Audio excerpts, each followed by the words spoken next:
Depuis le 22 août dernier sur Disney+, l'univers de Star Wars s'étend dans une nouvelle série dérivée, baptisée Ahsoka. Après un démarrage sur les chapeaux de roue, le 4e épisode du show produit par Lucasfilm a laissé les téléspectateurs bouche bée. Attention, spoilé. Voilà une nouvelle série qui mérite toute votre attention. Créé par David Filoni, le réalisateur déjà aux commandes sur The Mandalorian et Star Wars, The Clone Wars, Ahsoka se concentre sur l'ancienne padawan d'Anakin Skywalker devenue par la suite une redoutable Jedi. Campée par Rosario Dawson, cette intrigante héroïne a jusqu'au 3 octobre prochain, date de la diffusion du 8e et dernier épisode de la saison 1, pour tenter d'empêcher le retour du grand amiral Thrawn au sein de la galaxie. Pour l'instant, les fans de l'univers infiniment grand de George Lucas débriefent encore sur Twitter des rebondissements de l'épisode 4, baptisé Jedi déchu, qui a vu le retour d'un personnage majeur de Star Wars. L'épisode de Ahsoka est fabuleux et je pèse mes mots, tease un téléspectateur sur Twitter. Ahsoka, le retour d'Anakin Skywalker et de Hayden Christensen. Les fans de Star Wars espéraient ce moment depuis longtemps, Disney+ vient de répondre à leurs attentes.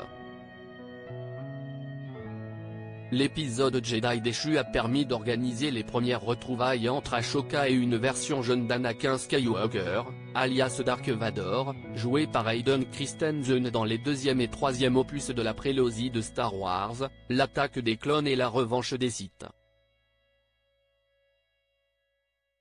Je n'aurais jamais cru que je verrais un jour Anakin et Ahsoka en action réelle, et vous savez ce qui est drôle aussi, c'est que j'ai commencé à regarder Star Wars pendant la quarantaine en 2021, donc je suis encore assez novice, mais regarder la série animée a changé toute ma perspective sur ce monde, réagit un téléspectateur sur le réseau social.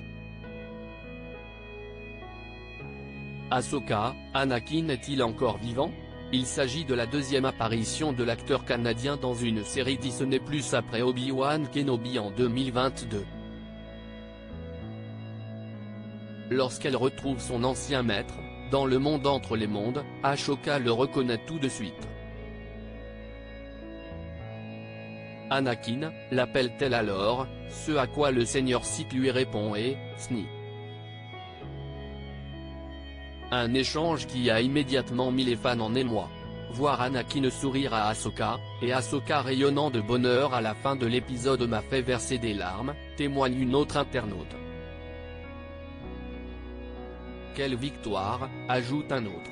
Leur rencontre a lieu dans le monde entre les mondes, un conduit entre les morts et les vivants situé en dehors de l'espace et du temps auquel on accède en empruntant des portes magiques. Toutefois, ne vous y méprenez pas, Anakin Skywalker est bel et bien mort. Pour rappel, il a rendu son dernier souffle à la fin de l'épisode vie dans les bras de son fils après être revenu du côté lumineux de la Force. Article écrit en collaboration avec C-Media.